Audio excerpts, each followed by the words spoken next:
Doctor Baba Saheb Ambedkar open university.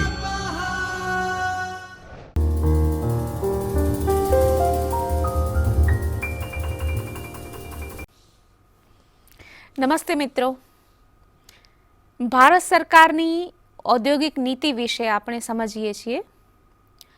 હવે ઔદ્યોગિક નીતિ વિશે થોડું આપણે લંબાણથી ચર્ચા એટલા માટે કરીએ છીએ કે જ્યારે તમે ઉદ્યોગો વિશે સમજો છો, જ્યારે તમે ભારતમાં ઉદ્યોગોના યોગદાન અથવા તો ભારતમાં ઉદ્યોગોનો ફાળો એના વિશે સમજો છો, તો જ્યારે કદાચ તમે આગળ અભ્યાસ કરો, હજી તમારું પ્રથમ વર્ષ છે, જ્યારે તમારે આગળ અભ્યાસ કરવાનો થાય, પોસ્ટ ગ્રેજ્યુએશન કરો અથવા તો તમે તમારો પોતાનો કોઈ ઇન્ડસ્ટ્રી ઉદ્યોગ શરૂ કરો, પેઢી શરૂ કરો, ઉદ્યોગ શરૂ નથી થતો, સોરી, તમે ફરીથી અહીંયા ધ્યાન રાખજો, કારણ કે એક સમાન વસ્તુઓનું ઉત્પાદન કરતી પેઢીઓને આપણે કહીએ છીએ ઉદ્યોગ। તો તમે તમારી પેઢી શરૂ કરો ત્યારે આ બધી સરકારની નીતિઓ વિશે તમારે જાણવાનું રહે છે। સરકાર કઈ કઈ રીતે પોતાની નીતિઓ જાહેર કરે છે, સરકાર કર માળખું જાહેર કરે છે। જ્યારે આપણે દર વર્ષે બજેટ બહાર પડે છે ફેબ્રુઆરી મહિનામાં, એ સમયે દરેક સરકારની અથવા તો અલગથી પણ ઔદ્યોગિક નીતિઓ આપણે એના વિશેના પગલાં વિશે આપણે જાણી શકીએ છીએ।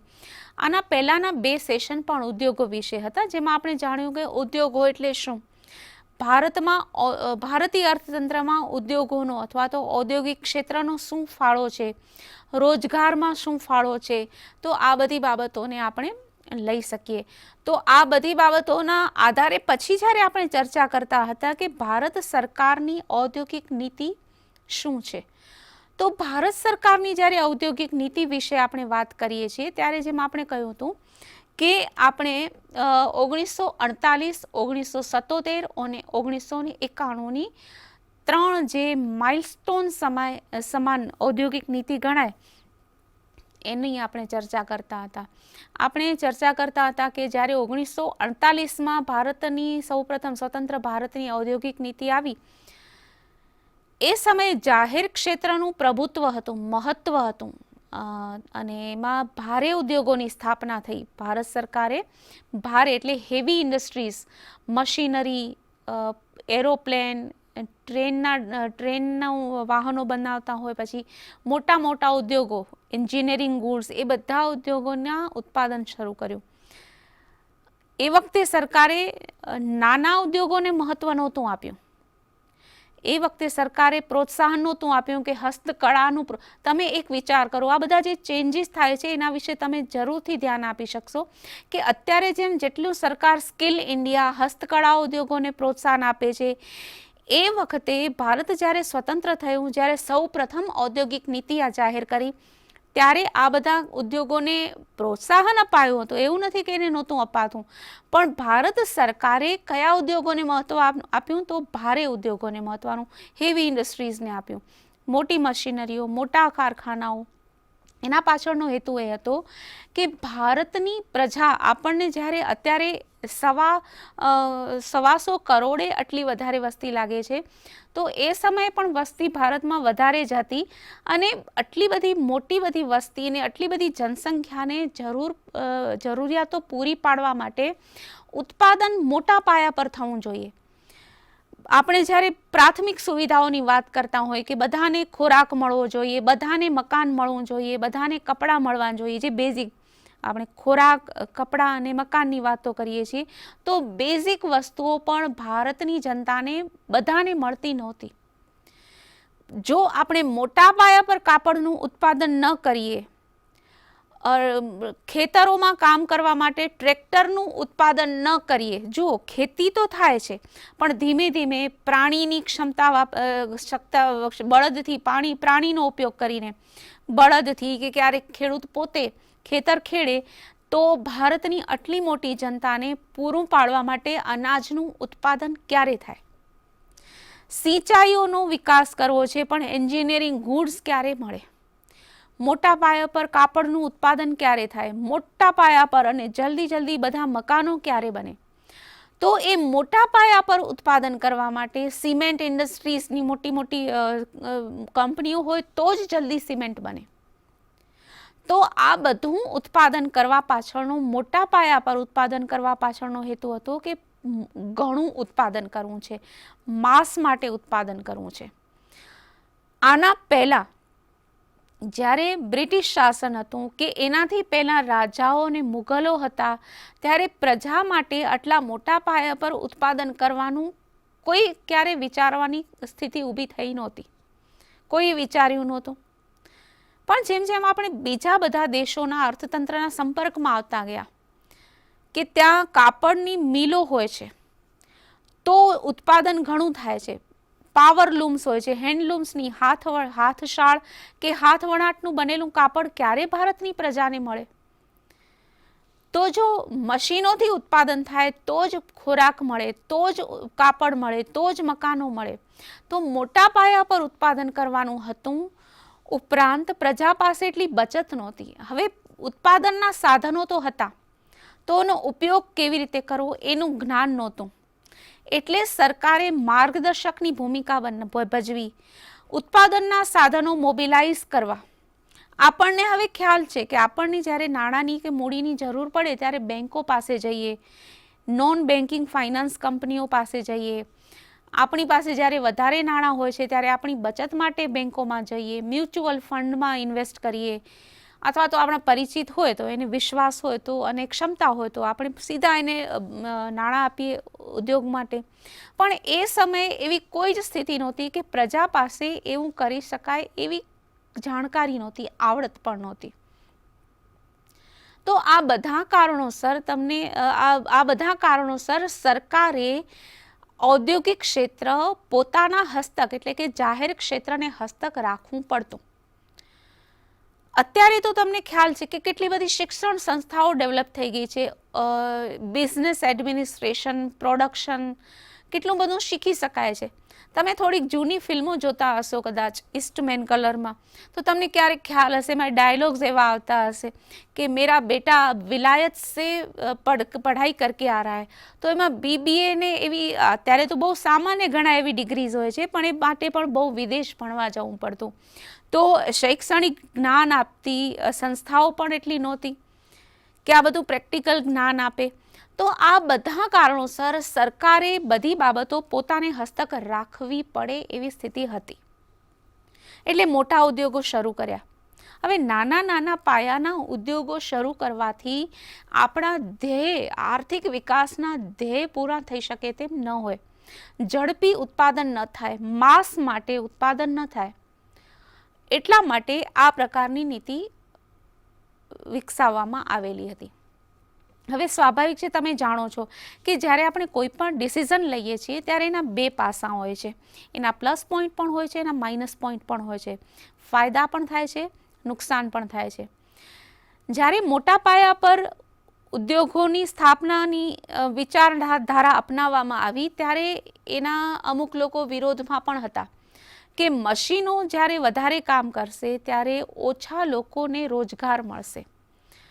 જો આ બે બાબત એકબીજાથી વિરોધાભાસમાં છે કે જ્યારે હેવી ઇન્ડસ્ટ્રી શરૂ કરીએ ત્યારે મોટા ભાગે મશીનોથી કામ થાય, એમાં શ્રમિકોની જરૂર ઓછી પડે. એક શ્રમિક છે, સ્વિચ ચાલુ કરે તો બધા મશીનો સારી રીતે કામ કરી શકે. એમાં ઘણા બધા લોકોને રોજગાર ન મળે, રોજગાર મળે પણ એટલા બધા લોકોને નહીં. પછી સરકાર બદલાય, વિચારધારા પણ બદલાય. એટલે 1977માં શ્રમ પ્રધાન ઉત્પાદન પદ્ધતિવાળા નાના અને ગૃહ ઉદ્યોગોને પ્રોત્સાહન આપવાનું શરૂ થયું. એટલે સરકારે કોટેજ ઇન્ડસ્ટ્રીઝ, નાના ઉદ્યોગો જે રોજગાર પ્રધાન હોય કે વધારે રોજગારી આપે. જુઓ, હવે માસ પ્રોડક્શન તો આને આપણે ટીકાની રીતે ન જોઈએ, પણ એક તબક્કાની રીતે પણ જોઈ શકીએ કે 1948થી જ્યારે ભારે ઉદ્યોગો, હેવી ઇન્ડસ્ટ્રીઝને પ્રોત્સાહન અપાયું ત્યારથી માસ પ્રોડક્શન તો શરૂ થઈ ગયો હતો. એટલે એ તબક્કો આપણે પસાર કર્યો. હવે આપણું ફોકસ હોવું જોઈએ કે રોજગાર મળે, લોકોને વધારે ને વધારે લોકોને રોજગાર મળે, તો શ્રમ પ્રધાન ઉત્પાદન પદ્ધતિ આપણે અપનાવવાની થાય. એવી સ્થિતિમાં શ્રમ પ્રધાન ઉત્પાદન પદ્ધતિવાળા ઉદ્યોગોને પ્રાધાન્ય આપવામાં આવ્યું. તો એવા ઉદ્યોગોમાં થોડા ઘણા ખાનગી ક્ષેત્રનો પ્રવેશ થઈ શકે. તો આ રીતે કામ ચાલ્યું. ફરીથી 1980ની ઔદ્યોગિક નીતિ આવી, જે જૂની ઔદ્યોગિક નીતિ જેવી જ હતી. આ રીતે તબક્કાવાર ક્યારેક શ્રમ પ્રધાન ઉત્પાદન પદ્ધતિ, તો ક્યારેક મૂડી પ્રધાન ઉત્પાદન પદ્ધતિવાળા ઉદ્યોગો આને કરવામાં આવ્યા. પછી જુઓ, મેજર જે ચેન્જ આવે છે એ છે 1991નો. મેં તમને ગયા સેશનમાં એક વાત કરી હતી કે તમે બે પ્રકારના સમાજની, સમયના બે બિંદુઓનો સમાજ, એની તુલના કરજો. 1948માં જે સમાજ હતો, સમાજમાં શિક્ષણ હતું, અને હવે 1991માં જે સમાજમાં શિક્ષણ છે, બચતનું રોકાણ ક્યાં કરવું, બચતનો ઉપયોગ ક્યાં કરવો, કેવી રીતે જોખમ ઉપાડવું. જુઓ, ઉદ્યોગ શરૂ કરવો એટલે માત્ર નાણાકીય રોકાણ નથી, પણ ઉદ્યોગોની શરૂઆત થાય એ સાથે એમાં જોખમ પણ ખેડવાનું હોય છે, જોખમોને ટાળવાનું હોય છે, જોખમો ટાળીને સફળતા મેળવવાની હોય છે, નફો કરવાનું હોય છે, પ્રોડક્શન કરવાનું હોય છે. તો આ બધી બાબતોની ક્ષમતા પ્રજામાં આવી ચૂકી હતી. 1950નો સમાજ અને 1990નો સમાજ, આ વચ્ચેના જે 40 વર્ષો છે એમાં પ્રજાની આર્થિક સમજ મેચ્યોર, પરિપક્વ થઈ ગઈ હતી. એટલા માટે હવે પ્રજાના હાથમાં ધીમે ધીમે અર્થતંત્ર આપી શકાય એવી નીતિ અપનાઈ. એટલા માટે જાહેર ક્ષેત્રનું ડિસઇન્વેસ્ટમેન્ટ થયું. ડિસઇન્વેસ્ટમેન્ટનું તો તમે સાંભળી શકો છો, એર ઇન્ડિયાનું ડિસઇન્વેસ્ટમેન્ટ, કારણ કે ખોટ કરે છે. એક આડ વાત લઈએ કે જ્યારે સરકાર પોતાની સંપત્તિ અથવા તો પોતાના સાહસ, પોતાના ઉદ્યોગો વેચવા કાઢે છે, ત્યારે બે બાબતો હોય છે કે નફો કરતી કંપની શા માટે સરકાર વેચે, અને ખોટ કરતી કંપની હોય એ પ્રજા શા માટે ખરીદે. આ બહુ ચર્ચા ઉપડેલી હતી જ્યારે LPG, લિબરલાઇઝેશન, પ્રાઇવેટાઇઝેશન અને ગ્લોબલાઇઝેશન ની નીતિ અપનાવવામાં આવી. ઉદારીકરણ, ખાનગીકરણ અને વૈશ્વિકરણ. હવે ઉદારીકરણ એટલે શું? ઉદારીકરણનો મતલબ થાય છે કે જેમાં દરેક માત્ર જાહેર ક્ષેત્રની, ખાનગી ક્ષેત્ર પણ ઉત્પાદન કરી શકે. ઉત્પાદન કરવા માટે, ઔદ્યોગિક રોકાણ કરવા માટે પહેલાં રિસ્ટ્રિક્શન્સ બહુ હતા કે 100 કરોડથી વધારે એની સંપત્તિ ન હોવી જોઈએ. અત્યારે તો તમે જુઓ કે ઘણી બધી કંપનીઓનું બજેટ એક આખા દેશના બજેટ કરતાં પણ વધારે મોટું હોય છે. એટલે આ બધી લિમિટેશન્સ કાઢી નાખી, ઉદારીકરણ કર્યું. પ્રાઇવેટાઇઝેશન, P, ખાનગીકરણ. ખાનગીકરણનો હેતુ હોય છે કે જે મોટા ભાગનું, તમને વાત કરી કે મોટા ભાગે કહી શકાય કે લગભગ 100% આર્થિક પ્રવૃત્તિઓ એગ્રીકલ્ચર સિવાય, ખેતરો સરકારે પોતા પાસે નહોતા રાખ્યા, ખેતી ક્ષેત્ર ખાનગી ક્ષેત્રમાં જ હતું, તે સિવાયની લગભગ બધી આર્થિક પ્રવૃત્તિઓ જાહેર ક્ષેત્રમાં હતી. તેમાં ખાનગી ક્ષેત્ર પ્રવેશ કરી શકે એવું પ્રાઇવેટાઇઝેશન થયું, ખાનગીકરણ થયું. સરકારે પોતાના સાહસો પણ વેચવા માંડ્યા. સરકારની પોતાની હોટેલ્સ હતી. સરકારે ટુરિઝમને હવે પ્રોત્સાહન આપે છે. પ્રોત્સાહન આપવાની બાબત અલગ છે, પણ માત્ર સરકારી હોટેલ્સ જ નથી હોતી. અત્યારે દાખલા તરીકે કોઈ ટુરિસ્ટ પ્લેસ હોય, એના ઉપર જે હોટેલ્સ હોય એ ગવર્મેન્ટની હોઈ શકે, પણ માત્ર ગવર્મેન્ટની નહીં, ખાનગી માલિકીની હોટેલ્સ હોય છે, જે વધારે સારું આજકાલ આપણને પરફોર્મ કરતા આપણે અનુભવીએ છીએ, જોઈએ છીએ. તો આ બધી હોટેલ્સ પણ સરકારે પોતાની વેચવા કાઢી હોય. ઘણા બધા જાહેર સાહસો છે જેનું પ્રાઇવેટાઇઝેશન, ખાનગીકરણ થયું, એટલે કે જાહેર ક્ષેત્રમાંથી એને ખાનગી બનાવવામાં આવી, ખાનગી ક્ષેત્રને સોંપવામાં આવ્યું વેચાણ કરીને. વેચાણ, આ એક નાના ટૂંકમાં આપણે આ બાબતો સમજી લઈએ કે સરકાર આખી કંપની વેચવા આપી શકે છે ખાનગી ક્ષેત્રને, અથવા તો એના શેર બહાર પાડે છે અને એમાં રોકાણ, મૂડી રોકાણ ખાનગી ક્ષેત્રને આપે છે, અથવા તો એની પાસે એક એવો રસ્તો હોય કે એનું સંચાલન કોઈ ખાનગી વ્યક્તિ કરે, અથવા તો એક વ્યક્તિ પેઢીને સોંપાય. તો આ ઘણા બધા રસ્તા છે ખાનગીકરણના. અને ગ્લોબલાઇઝેશન, વૈશ્વિકરણ, વિશ્વ માટે ભારતીય અર્થતંત્રને ખુલ્લું મૂકવું. પહેલાં બંધન હતું, નાના ઉદ્યોગોને પ્રોત્સાહન આપો, આપણું અર્થતંત્ર હજી બાળક છે, આપણું અર્થતંત્ર નાનું છે, વિશ્વના ઉદ્યોગો સાથે સ્પર્ધા નહીં કરી શકે, એ બધાને કારણે પ્રોટેક્શન અપાતું હતું. પણ હવે 40 વર્ષ પછી તો એ મેચ્યોર બન્યું હોય તો એટલા માટે ભારતના અર્થતંત્રને વિશ્વ સમક્ષ ખુલ્લું મૂક્યું. કોઈ પણ વ્યક્તિ આવીને ભારતમાં ઉત્પાદન કરી શકે, વેચાણ કરી શકે, રોકાણ કરી શકે.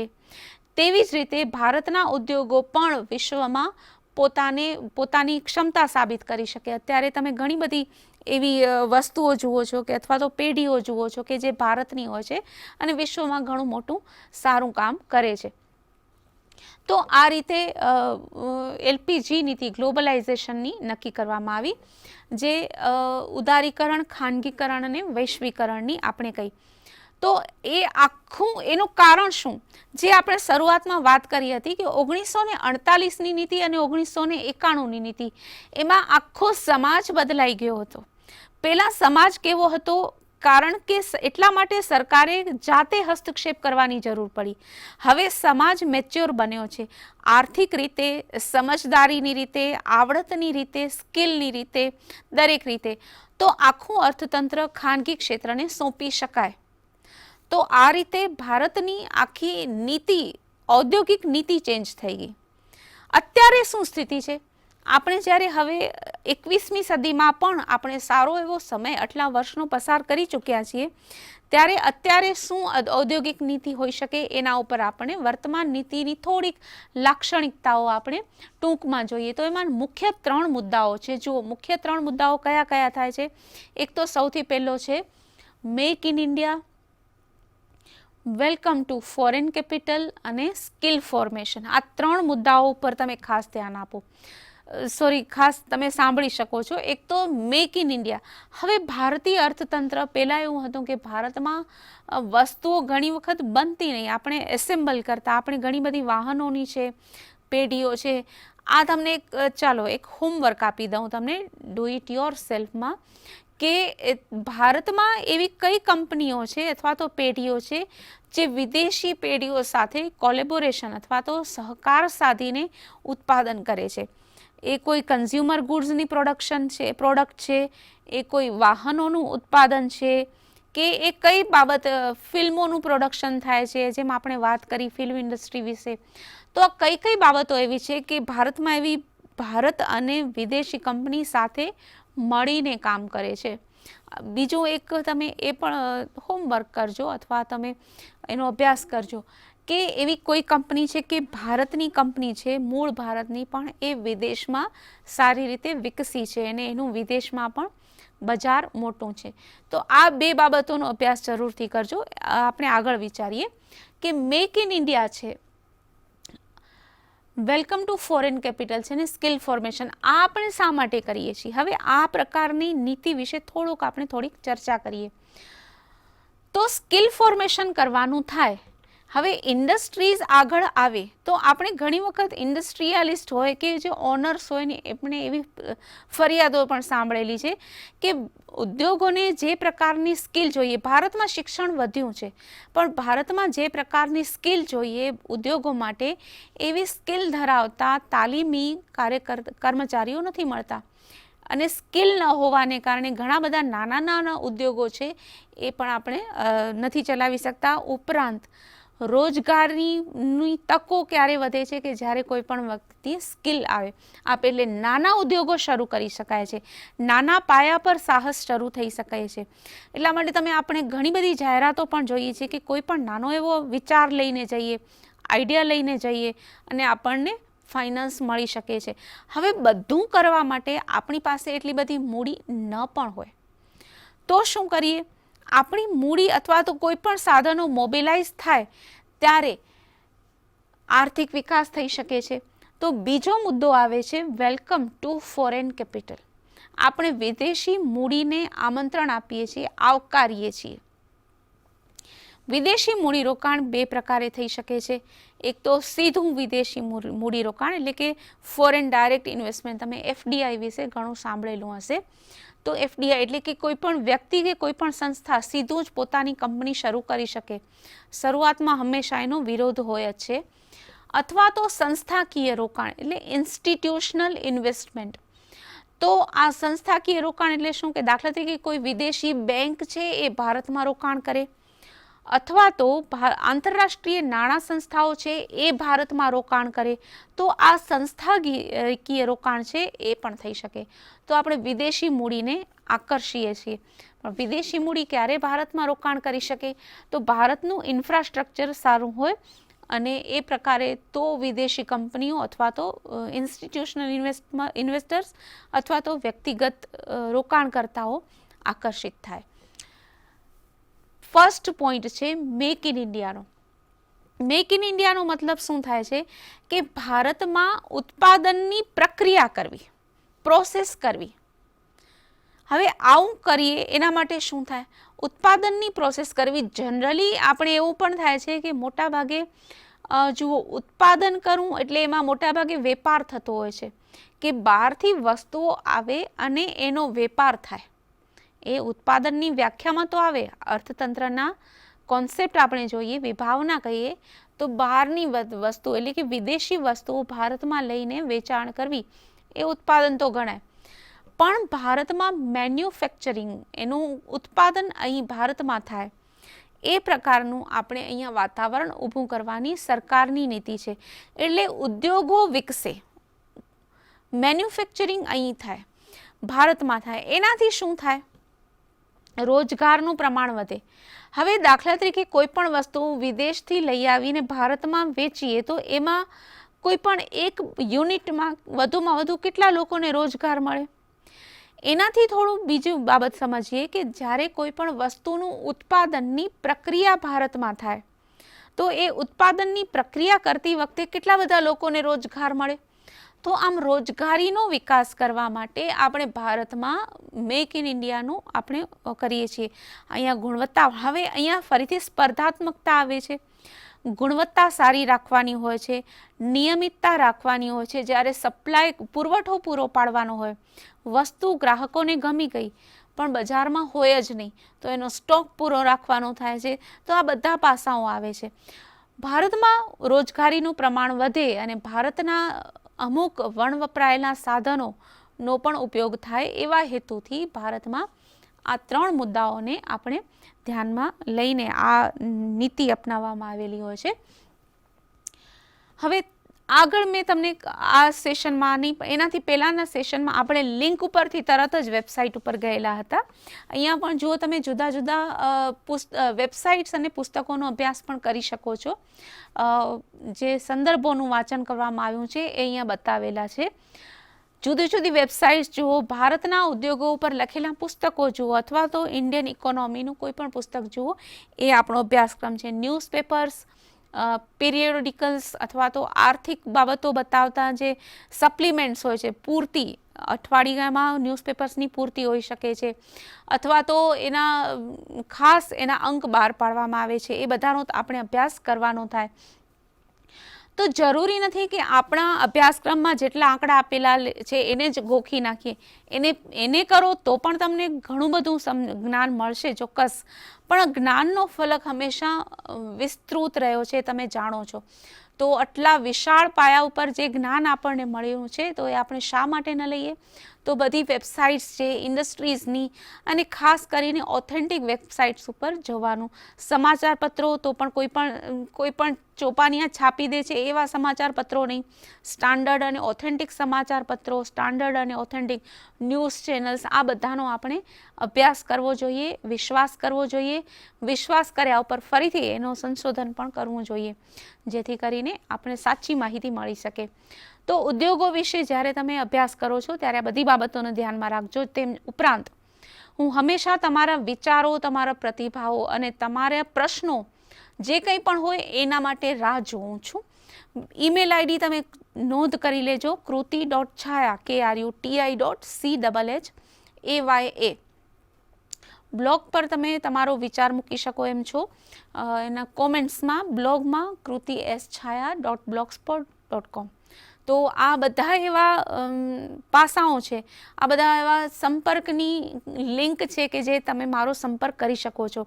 હંમેશા ડિસ્ટન્સ એજ્યુકેશનમાં વિદ્યાર્થી જાગૃત હોય એવું માનીને આપણે ચાલીએ છીએ. તમને પણ ખાસ અભિનંદન, કારણ કે તમે લોકોએ શિક્ષણનું મહત્ત્વ સમજીને જાતે જવાબદાર રહીને અભ્યાસ કરવાનું પસંદ કરેલું છે. તો હવે તો આ રીતે તમારી જે પદ્ધતિ છે એને ચોક્કસ જાળવી રાખજો અને તમે હંમેશા સંપર્કમાં રહેજો, જેથી કરીને તમારો અભ્યાસ ક્યાં સુધી પહોંચ્યો છે એના વિશે મને પણ માહિતી મળી શકે. વિદ્યાર્થીઓને આનાથી વધારે શું સમજવાનું છે, એની કઈ જરૂરિયાત છે, એ બધું તમારા તરફથી જ મને જાણી શકાશે.